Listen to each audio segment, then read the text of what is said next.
Welcome to Rex TV. Enjoy the video. Please subscribe, like and press the notification bell. Josefina Guerrero, August 5, 1917 – June 18, 1996, was a Filipino spy during World War II. Guerrero had leprosy and was an unsuspicious and effective surveillance asset for American Allied forces. Josefina Guerrero was born on August 5, 1917, in Lucban, Quezon Province. She was religious and revered Joan of Arc. As a child, she also fantasized she was a heroine. Upon her parents' sudden and early deaths, she was taken in by the Sisters of the Good Shepherd.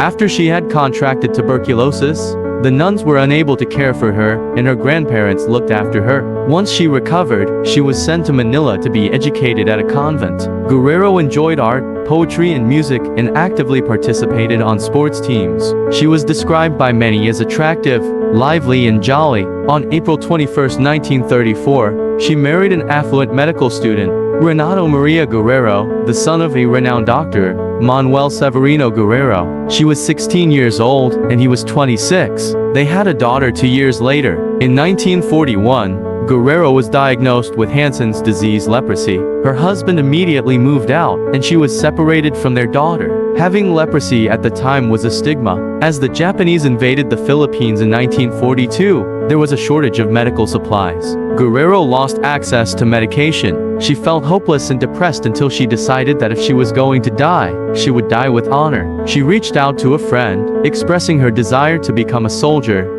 and tracked down a man who was a member of the resistance. Guerrero was 24. The man responded that they did not accept children. Guerrero retorted that he would be surprised what children can do, reminding him that Joan of Arc was a young girl. She joined as a spy, working as a courier to deliver important news about the war to Filipinos. She memorized the appearances of the Imperial Japanese Army men and reported their troop movements. As Guerrero's disease worsened, the Japanese soldiers who were aggressive towards her avoided her as soon as they saw the telltale lesions on her skin. The Japanese frequently conducted full-body searches of Filipinos, but they left Guerrero alone when she told them of her disease. Guerrero successfully transmitted secret messages, information, weapons, and vital supplies to the resistance and soldiers. Her tasks later escalated to mapping out Japanese gun emplacements and fortifications. On September 21, 1944, the Americans successfully used her map to crush the Japanese defenses in Manila Harbor. Months later, Guerrero was sent on her most dangerous mission to bring a map of minefields to American headquarters,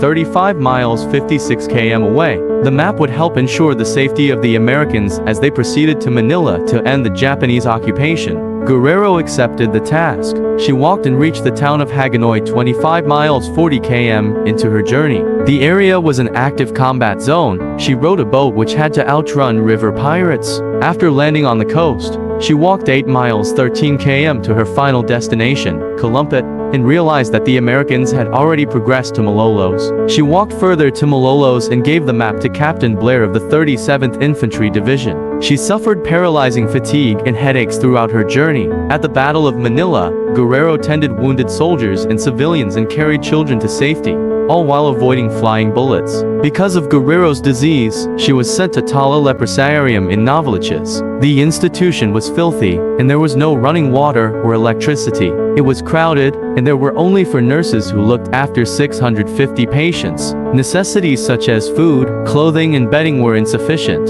Guerrero devoted her time cleaning around the facility. She also helped build coffins for those who died. She decided to write a letter to a friend's connection in the US about conditions at the Leprosarium. Her letter was forwarded to chaplains at the Carville National Leprosarium in Louisiana, where it was circulated and reached a local publication, Manila Times. An expose by Arsenio Lacson about the institution was published on the front page of the newspaper. Several other mass media sources then reported the story, which prompted the local government to investigate. The Leprosarium was subsequently renovated. The facilities were cleaned up, and improved new beds were provided, food rations increased, telephones installed, and more medical personnel were added. After hearing from chaplains at the Carville National Leprosarium and learning about the medical breakthroughs concerning leprosy treatment in the US, Guerrero felt hopeful again. She persisted and became the first foreign national with leprosy to obtain an American visa. In 1948, she became the first foreigner admitted to the Carville National Leprosarium. Within the same year, Guerrero's wartime feats and struggles with leprosy were featured in Time magazine, and she was awarded with the Medal of Freedom with Silver Palm. Guerrero was diagnosed with an advanced case of leprosy, which required 9 years of treatment at Carville National Leprosarium. She was discharged in 1957. Guerrero became an activist for destigmatizing leprosy. Upon her recovery, Guerrero sought employment, but potential employers would shun her once they discovered her history with the disease. Guerrero was also subjected to deportation back to the Philippines. Her supporters, who consisted of members of the military, the press, and lawyers, campaigned for her permanent residency in the U.S. She was granted citizenship in 1967. Guerrero eventually left the public eye and lived a life of obscurity, maintaining privacy about her former life. She met her adult daughter only once when she visited her in the U.S. She remarried and never returned to the Philippines. Guerrero died at George Washington University Medical Center on June 18, 1996, and was buried at Mount Olivet Cemetery. Her address book included no one she had known before the 1960s. She said she had left her painful past behind. She was a true-blooded Filipino, voluntarily offer herself to free the country from Japanese invasion.